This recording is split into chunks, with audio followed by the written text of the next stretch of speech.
Right, that looks all good. Brilliant, so we'll just get stuck in now. So this is just a little bit about me. So for those of you who have not met before, I'm Karen Watson. I'm so pleased to be here chatting with you all today.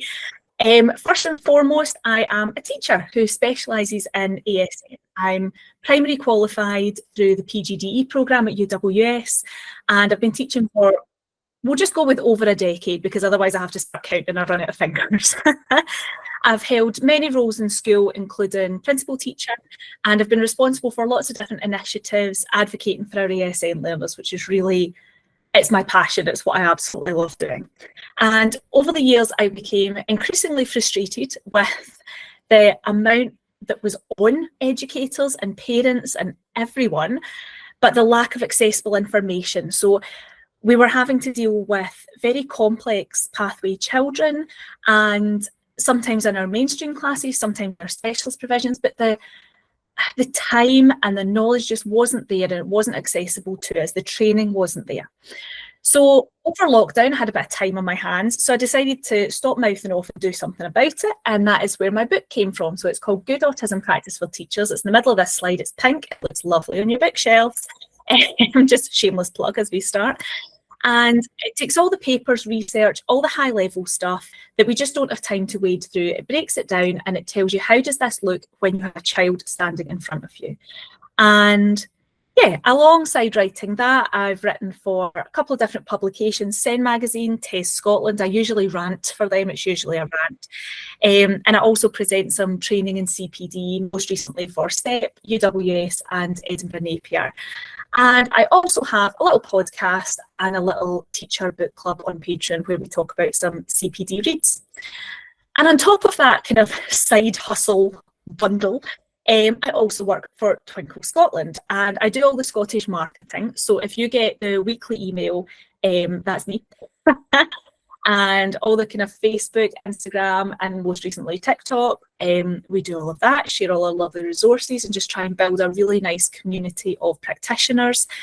And I also help out a wee bit with the ASN resources and the work we're doing on that, because it's an area that we're really trying to focus on just now and extend. So I've been really lucky to get a wee bit of info about that as well. So let's get stuck into today's TeachMeet, all about emotional literacy. So I'll give you a second to read through that, but essentially we're going to start by defining what emotional literacy means, just so you know where I'm coming from. If I start with a definition, then we're all on the same page from the first slide. Then we'll move on to the whys, the hows, and the what ifs. And there'll be time for a little Q&A at the end, but please do pop any questions or queries in the chat box if something comes up during the session. I know sometimes if you don't write it down straight away, it just goes out your head, doesn't it? So please do. And, you know, we have lovely Louise and lovely Emily keeping us all right today. So they'll let me know if there's anything pertinent that I need to jump in and answer in the moment, or if not, we'll do a wee Q&A at the end. Also, if you go away, have some processing time and think, what on earth is she talking about? Or I'd like more information about that, I'll give you all my contact details at the end as well. Please do get in touch, don't bite. And I'd love to chat with you later if that's something you're interested in. So how are we going to define emotional literacy? For me, it's about teaching skills for life that give children a bank of strategies that they can use to self-regulate. Now, bit of a mouthful, but we'll break that down. We know that a lot of our neurodivergent children, they might have difficulties with things like expressive language, and emotions can be so unpredictable. So it's really important to teach some strategies to cope and just manage that. And, you know, we'll talk a little bit later on, it might even be the next slide, I'm probably just getting ahead of myself, about brain development. But one key thing to remember is that our children do not have fully developed brains. The emotional literacy part of their brain is not fully developed, and it's not going to be fully developed until they're in their early 20s. So we really can't expect emotionally cohesive responses from a person whose brain has literally not got to that building block. And that was a bit of a turning point for me when I realised that. And not that I was, you know, being a bit old school about it before, but that was a real turning point in my thinking and how I viewed emotional literacy. So why do we need to focus on emotional literacy? Really, connection before curriculum.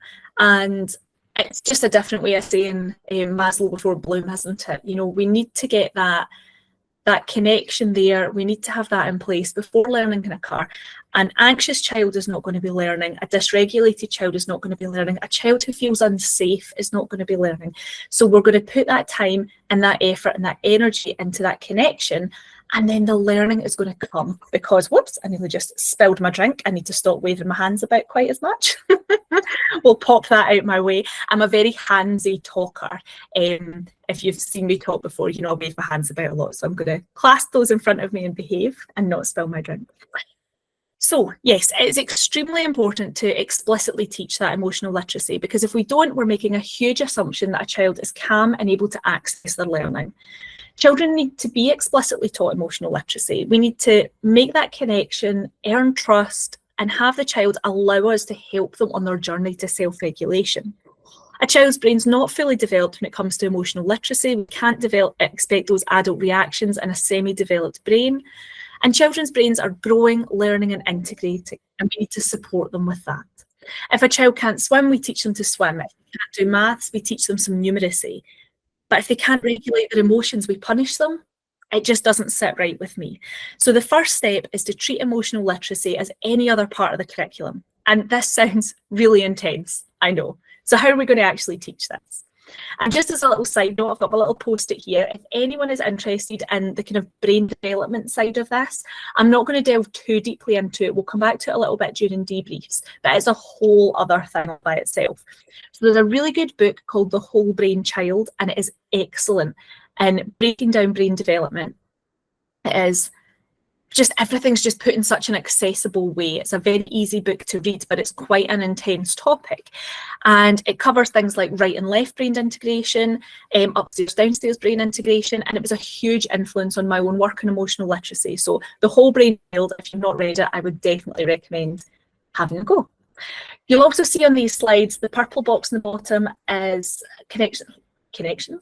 Use the word connections too many times now. Connections to some resources that we have. Some of them are Twinkl based, some of them are not, and they'll be going up, links to them will be going up in the chat box and will be available on the reflections document. Just wanted to put a little note on the slide of these, because in one of my teach meets before, people were a little confused as to where they fitted in. So I thought I'll put them on the slide, and then it's very clear where everything's fitting together.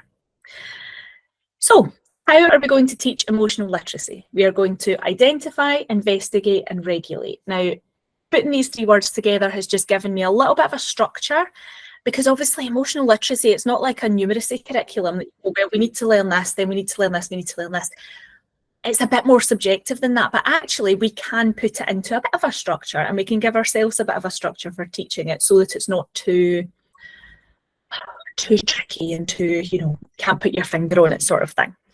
So we're going to identify and label emotions in the moment if possible, which can be tricky, but we will discuss that in a second. We're going to investigate why the emotion is happening, and we're also going to investigate how the emotion makes the child feel. What's their body doing? What are those little bodily responses? How do they feel? Can we talk about that? Can we give them vocabulary to discuss that? And then we're going to regulate. We're going to employ strategies to help. And remember, we need to teach regulation strategies when the learner is calm, so that when they're dysregulated, they can access those known strategies. It's not just a case of waiting till a child is absolutely furious and then going, oh, do you want to try a wee break? They'll go, what on earth is a break? Go away, stop nagging me, stop talking at me, and it'll make everything that little bit worse. Equally, if a child is super excited and they need to get their wiggles out, that's not the time to take them to a sensory pathway for the very first time. You know, we need to implement those when a child is calm. We need to co-regulate with them and show them. We need to do the activity with them, demonstrate it, work through it with them. And then when they are distressed, when they are dysregulated, they will be able to access it. And they won't be able to self-regulate. You know, you could spend years teaching how to take a break, and the child still might not be able to access it by themselves, and that is okay. But you know what? One day they will be able to access it by themselves. And that is because of all the millions of times you have co-regulated with them, and you've been consistent in your language and your actions and your strategies. And that is just going to give them this lovely bank of strategies that they can use throughout their whole lives. You know, whether we're talking about a mainstream pupil or a pupil with additional support needs, all of our pupils need to learn emotional literacy. They all deserve to learn emotional literacy. They all deserve those lovely regulation strategies, because us as adults, we all have regulation strategies to help us feel better. And, you know, chances are we've figured a lot of those out ourselves, but this is our chance to really get in with that younger generation and help them identify those emotions and help them find those lovely regulation strategies. So regulation strategies, they're not about distracting a child from an emotion. Just to give a little caveat, all emotions are valid, but it's more about giving a positive choice and a positive route out of the situation. If an autistic child can implement a predictable response in the middle of a dysregulated episode, it gives them a positive break and can really turn a situation around. We know that some of our neurodivergent learners, they thrive on predictability and routine. All control might be lost in this situation if they are having a very emotional moment, whether that is, you know, anger or excitement, upset, any strong emotion. It doesn't need to necessarily be a negative one. Any strong emotion can cause severe dysregulation in their systems, and they might feel really out of control. And for a lot of our little people, feeling out of control is the worst. It's the worst thing that could be happening. So by giving them a positive, predictable response, a positive, predictable choice, they can then regain that control of the situation.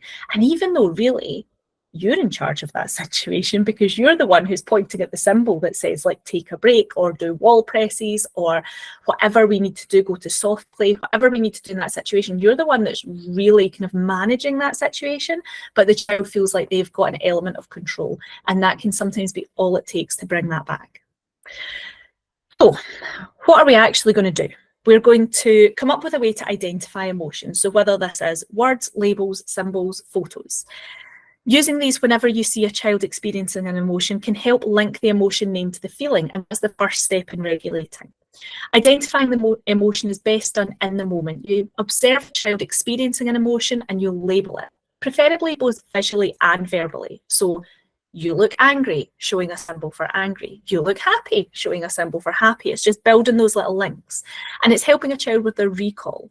So if you're debriefing or planning for future, they're more able to access that memory with the verbal and the visual cues. And it's not just remembering a feeling. Remembering a feeling can be quite vague, quite, you know, unpredictable. But if we can remember the word that I used, the label that I showed, that can be a nice way. And again, that's regulating the brain, because our right side of the brain, to put it very basically, is an emotional side, and the left side is logical. So we're applying left side logic to an emotional right side situation, and we're integrating the brain and forcing it to work together to grow and to connect and to build itself. So we then need to identify these emotions. So, and then by that I mean we really need to look at what the emotion looks like. How is it portrayed? What exactly is the child doing, and what do they need? We can start to look at triggers here. What's caused this emotion? That can be quite tricky, but do your best. You know, we're not always going to know what's caused an emotion. We're not mind readers, but we can be emotional detectives and trigger detectives, and that can be quite fun also. One quick tip here. If a child is angry, they're angry. Dressing it up with a wee cute phrase saying, oh, are you grumpy? Are you feeling cross today? It's not really helping anyone. It's a bit infantilizing. So we're going to say it like you see it. Think of it like this. If I was angry and someone asked if I was grumpy, it would be the equivalent of saying, oh, just calm down. When has anyone ever calmed down when told to calm down? It would just make me more angry, because someone was treating me like a baby and they weren't treating me like a person with real emotions, because the emotions aren't the negative.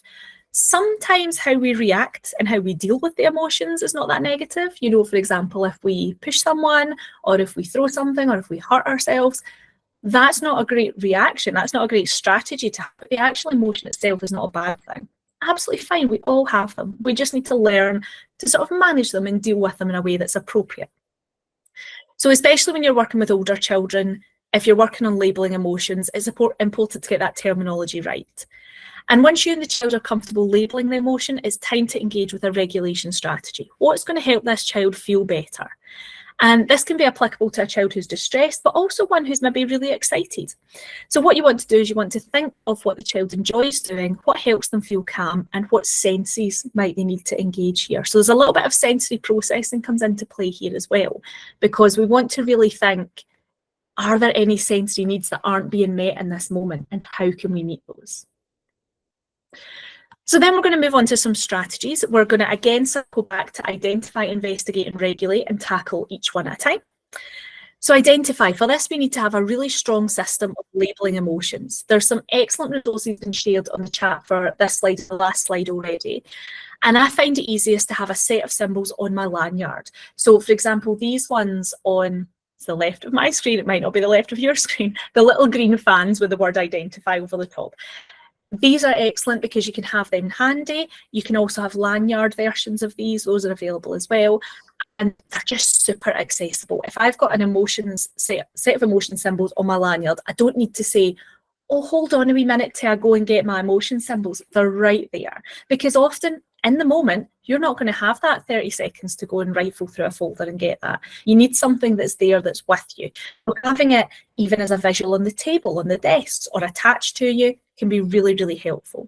So we want to have a consistent set of symbols that we're using. So whatever set you're using, make sure you're using that consistently. So that's the symbol for happy. So we're using that symbol for happy. For example, if we have a book, we're talking about a book and there's a character in it, it's happy. We could show that symbol and we could use that. But as long as it's the same symbol, as long as we're not using a symbol from one set here and then a different one here, because it can just be really confusing for children.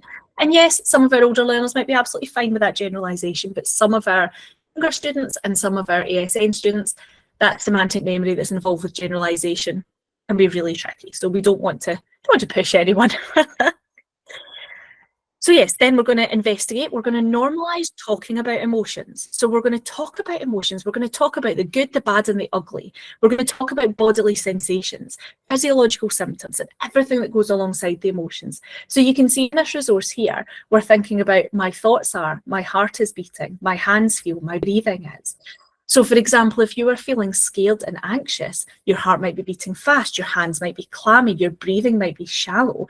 We can really get into how that individual feels in that situation. Again, there's a space for when I am feeling. You have the same symbol for the emotion there. So we've just got that consistency throughout our whole practice. And where am I? I've lost my place in my notes now. Yes, so we are going to use our symbols and things like that, because if we have children who are pre-verbal, or if we have children who lose their verbal skills when they're dysregulated, they need to have a backup. Emotions is not something that we can just get on with until we get our verbal skills back. A lot of children are not going to get those verbal skills back until we have co-regulated and we have worked with them. And imagine just not being able to use your voice. Imagine having a big feeling and not being able to ask for help. How horrible would that be? So we need to make sure that all of our children have a voice at all times. And it's not just, oh, they stop talking when they get a bit anxious. No, that's okay. That's fine. I'm not going to force anyone to talk. But what I am going to do is make sure there's symbols in place. There's a strategy in place. If it's not symbols, then something else. There's something in place for that child so that they can always be heard and they can always communicate. And then we are going to get on to regulating. So we need to work on a bank, on producing a bank of known regulation strategies, and we need to practice them over and over and over again, so that when dysregulation occurs, the child is able to fall into a familiar pattern and engage in a familiar routine. So sometimes when things have gone terribly wrong, all control is lost, and the only thing to cling on to is that routine. And this is where co-regulation comes into play, where we can guide a learner into the regulation strategy.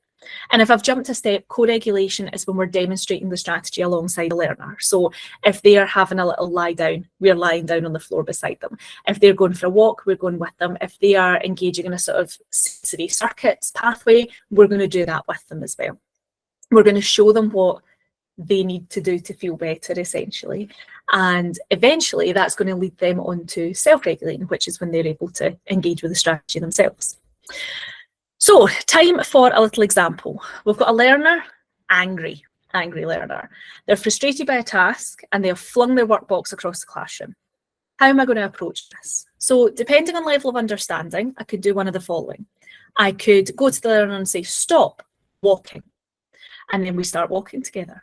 Good walking. So in this case, a walk is a known strategy. I'm showing them the symbol for walk. I'm showing them the symbol for stop. And we're going to keep walking until that learner feels calm. Then I may say something like, you were angry. It's okay to be angry. Not okay to throw things. Instead, we can walk. I might say to the learner from the get-go, you're angry. It's okay to be angry, but we can't throw things. Instead, we can take a break. And I would show them that break symbol. It just depends on the level of communication, the level of understanding the learner has, whether you want to keep it super simple, minimize that language, especially if a learner is very dysregulated. We don't want to be throwing all sorts of language at them. But if the learner is able to process a little bit of language in the moment, you can use that as a, we're not throwing things, but what we are doing, here's a positive choice, and giving them that positive choice out of the situation. And those are extreme examples of a strong emotion, but we can also recognise things like happiness or excitement. You seem excited, I can tell, because you're bouncing up and down. Would you like to have a quick turn on the yoga ball before we move on? It's as simple as that, you know? And I know it's all very well me sitting here saying, oh, it's as simple as that, but that's been years of me really focusing on this. But these are all things that, you know, there's been a few things in here that I'm like, well, I've made this mistake. Don't you do that? And I always say that's what these TeachMeets should be about. Here's the mistakes that I've made, so you don't have to make the same ones. Because that's what it's all about. It's all about building that community, building that team. And I think we're really fortunate here in Scotland that we've got some truly incredible practitioners out there. And there's some amazing things going on in our schools. And it's just showing off what we're doing and really making that consistent between schools and authorities and across the country. So a bit of a specific one here. What is a break and how do we teach it? So concept of breaks, it's a funny one, isn't it? It can be a bit contentious because some staff look at a break as a way of a child escaping what they're doing, so just getting out of it. Or they view them as a reward for certain behaviours. And to put it plainly, breaks are not contingent on behaviour. They're there to help a child regulate themselves and return to that emotional optimal window. Oh, that was the wrong way around. Optimal emotional window. Oh my goodness, honestly. If I had a brain, I'd be dangerous. So yes, we are putting breaks in place, especially for our neurodivergent learners, because when we're thinking about that optimal window of tolerance, which if you've not heard me speak about this before, if you've not heard about that before, picture a literal window. Little window with window panes, little curtains at the side. We are bang in the middle of that window. Emotional blips are going to take us up and down. We're going to go a bit nearer the window frame. If we go outside that window, we're out into dysregulation and we need some help to get back into the window, to get back to our calm. Now, a break can be a really good way of stopping before we get to the edge of the window. It can be a really good way of just saying, do you know what? This isn't working for us right now. We're going to go and take a break. We're going to come back to this later when we're feeling better, but we're going to take a little break just now. And taking a break, it's not about getting out of a task. As I say, 9 times out of 10, I come back to the task. We take a timer. We use a break as just a getaway from whatever is distressing about that situation. It gives me time to think, well, actually, is it an activity the child's doing? Right, how could I simplify this activity and make it maybe a little bit easier for them to complete? How could I shorten this activity so that we go back, we're following the timetable, but also I'm not just taking them back to stress them out again. So it gives you a little bit of a brain break as well. And maybe sometimes for me as well, because sometimes you can find yourself in a bit of a standoff with a child. You will do this. No, I won't. You will do this. No, I won't. Take a break, because it gives you a minute to actually step back and go, do you know what? Is this the battle I want to be fighting today? That's the hill I'm going to die on today? No, it's not. But sometimes you just need that little break as well. And you need that little minute to think, actually, I'm the adult. I'm in control. This is fine. So yes, back to breaks. Rewards are contingent on behaviour. They're designed to incentivise and motivate. Asking for and receiving a break or an item to support through an emotional tricky time. It's not a rewarding experience. No child feels like they've won a reward in that moment. But breaks can be an excellent way to diffuse a situation. They give the pupil a chance to move away and regulate with the preferred activity. So you're going to teach a break by establishing a consistent phrase, whether that's break or something different, and have a symbol to match. You want to always have it available. Again, stick it on that lanyard. If I got one way, we'd all have broken necks with the amount of stuff we'd have on their lanyards. But we don't want to use it as a bargaining tool. So we don't want to get to that point of, if you finish that sentence, we can go and have a break. No, if a pupil requests a break, we follow through it and we do it. And yes, do you know something? The first time that it clicks for the pupil, you'll sit down to an activity that maybe isn't a preferred activity, and they'll say, I want a break. And you'll go and have your break. And they'll come back, you'll come back and they'll say, I want a break again. And we just need to keep it really calm, and we need to give all the breaks, because they'll soon get very fed up, because they'll realise, I'm just going to get it. And actually, this is quite good for me. And actually, I'm a little bit bored walking outside. It's cold outside. I don't want to go for another break outside and another walk. Or I don't want to go back to the soft play, or I don't want to go back and do that. I'm actually just going to get this finished. But it's the same with anything. If you bring some fidget tools out in class, the first day they're there, everybody wants a shot of them and they're going to use them all the time. But gradually it sort of peters away and it filters down. And then you just have the children who need them, use them. And the other kids know they're there, they're available, but they're not, you know, it's not a class stopping endeavour. And yes, forgot to say that, use a timer. Big picture of a timer, and I forgot to say about a timer. Use a timer if it's appropriate. So if you've got a child who you use break as a regular thing, you can say, well, it's a 2-minute break, a 5-minute break, and keep that consistent. If it's a child that we're just introducing breaks with, you might want to be a bit more flexible with it and just kind of gauge how they are, and maybe using a timer might not be working best for them. But equally, I used timers with a young man, and he was able to say, we'd get to the end of the timer and I'd say, are you ready to go back, or do you need more time? And he'd ask for more time if he needed. And you could see it. You could see that he wasn't quite ready. But it was amazing that he was able to recognise that. And so we did keep timers in place for him, because we thought, actually, he can identify himself when he needs more time. And he can identify when, because sometimes a 2-minute break was great and that was all he needed. If we caught in time and we asked for the break in time, brilliant, that was all he needed. Sometimes he needed 6 minutes, sometimes he needed 10 minutes, but he was very able to ask for more time. And I thought that's probably quite a good thing to be supporting, a good thing to be encouraging. So a couple of little top tips. Be a detective. So a good phrase to keep in mind when looking at expressive behaviours and regulation strategies is, what is the function? So why is the child doing this? Why do I think this strategy will help? We're going to keep it simple, and we're going to make sure we can link each behaviour or each response to a specific strategy. We're going to be vigilant for triggers. Sometimes we have to look so far back in a child's day to find them, but I guarantee that nothing is for no reason. There's always a reason, but we can't always establish it, and that's okay as well. But once you've established what you think a trigger might be and a response, then we can implement that regulation strategy and make it really appropriate for the situation.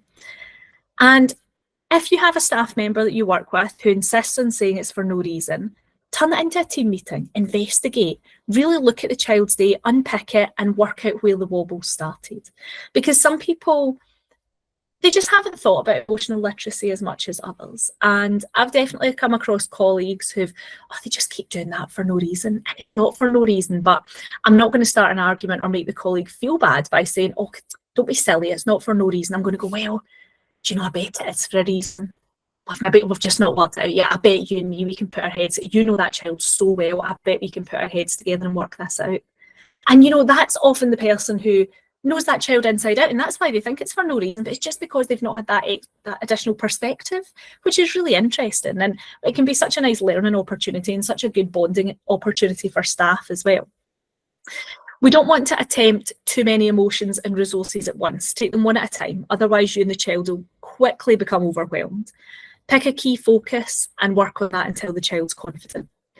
And I know I've said it before, but it's super important to label that emotion in the moment when possible. It's so much easier if we can name it at the time. But I know it's hard, especially if the child is showing behaviours which are dysregulated, distressed. Take a breath, try your best. But if it's a choice between that and safety, obviously you need to make things safe first. And another thing, and this might seem really silly, but bear with me, it's a trap I fell into for years, which is ridiculous now that I think about it. Don't oversimplify. Make sure you're labelling emotions correctly. Otherwise, you're going to have to reteach them when you add in additional emotions. For example, I used to ask children during circle time if they were happy or sad. What an oversimplification.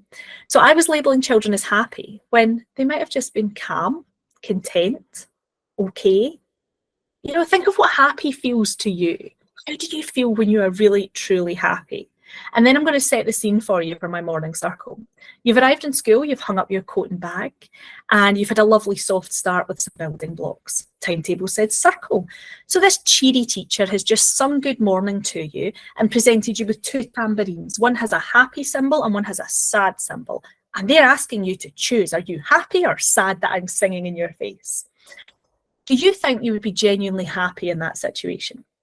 I'm going to bed, not. Possibly calm, maybe fine, maybe a bit confused, maybe a bit angry because there is a crazy lady with tambourines in your face. You know, depending on how you view my singing, you might be irritated, you might be annoyed. There's not going to be any butterflies in your tummy. There's not going to be that warm, happy glow feeling. It's incredibly doubtful anyway. So by labelling that feeling of just being calm and okay as happy, then when I want to label calm, how am I going to differentiate that? How is the child going to differentiate that? Especially considering the group I was doing it with, where complex pathway children, there was 6 children to a class, and they were primary 1, brand new baby primary 1s. I don't think there was a child in that class who I would have qualified as verbal. There was some children who had some verbal skills, there was some children who were pre-verbal, there was some who were using AAC devices. There was lots of different communication strategies going on in that class, but possibly not at that point to the extent that they could argue with me and tell me I was wrong. So they were really reliant on what I was saying. So yes, don't oversimplify. It is not going to go well for you. And also don't listen to my singing. We're going to move on now to debriefs. This is another really important tool when we're thinking about emotional literacy, both for staff and pupils. And one thing to remember is that there's a difference between a debrief and just going on about a situation. I say that with love. A debrief is a tool to help reflect on an incident and work towards incorporating better strategies for the future. But going on about an incident and keeping bringing it up will just increase guilt and lower self-esteem. When a child doesn't have any concept that you're referring back to a previous situation, you might just be giving them ideas. Remember when you were angry and threw that work tray across the classroom? That sounds like fun. I might throw that work tray across the classroom. I'm not feeling angry, mind you, but I might just do it and see what happens.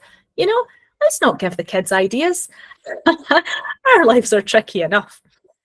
So, where am I? Oh, goodness me. Yes, we can be reflective with children in a no-blame way. You were feeling upset yesterday and you pushed your friend. Your arms needed to push, but it's not okay to push a friend. Next time, let's do press-ups on the wall. Why don't I show you and we can practice together? And you can see how they are. We labelled the emotion. We said what happened. It was in a neutral way. We established those boundaries of it's not okay to push your friend, but also acknowledge that in that moment, their sensory need that was overwhelming was that their arms needed to push. And then we're offering an alternative. Let's do wall pushes. Here's a symbol that you can point to. You can ask me for wall pushes. Even if you're not wanting to use your words, you can ask for these. I'm going to show you how to do them. It's a fun thing that we can do together. It's got a positive connotation now. And then we're going to think about staff. So for staff, we can have hot and cold debriefs, and they both absolutely have their place. So a hot debrief is that moment. It's immediately after the incident or at the end of the day when you all just go, woof, and you let it all out. Adrenaline levels are high and someone needs to vent. And this isn't the time to think about correcting language, you know, offering solutions. It's time to listen, isn't it? And then the cold debrief comes later on, perhaps by a day or two, and we'll talk about the incident, what happened, and whether regulation strategies and plans worked. And if not, why didn't they? Why do we think they didn't work? It's not about playing the blame game, but it's about moving forward so that ideally we'll not get to that point in the situation again. And for children, the debrief is about integrating the brain. It's not blaming. It's about integrating that emotional right brain with the logical left brain, and the debrief being that bridge between those segments and allowing new connections to be made and real growth to happen. And yeah, just finally, thank you so much for being here. You're doing an amazing job. I love these Teach Meets because I get to connect with so many amazing people. I get so many ideas when I chat to you all as well. It's absolutely brilliant. And I'm just really grateful that we can build this little supportive community where we can have each other's backs, and you know, it's a safe place for us to come and share and, you know, try new things. So what I will do now, I will leave this up. This is all my contact details. I'm going to pop back over to the chat box now and see if there's any questions, if there's anything I can tackle just now. I will be very honest as well. You're obviously absolutely welcome to ask me questions just now, but in the past there has been ones that I've thought, do you know what, I cannot do that question justice just now, so I'm going to take a little bit of time and get back to you. So please don't be offended if I ask for your email address and say I'll get back to you on that one. I always do get back to you, but it's just some things I feel like I need to have a little bit more processing time, a little bit more thinking time out. But yeah, please do get in touch with me. Any of these, as I say, you can also get me on most of the Twinkl Scotland marketing channels as well: Facebook, Instagram, TikTok, Twitter, all of these places. It's usually me at the other end of them as well. So you're more than welcome to get in touch.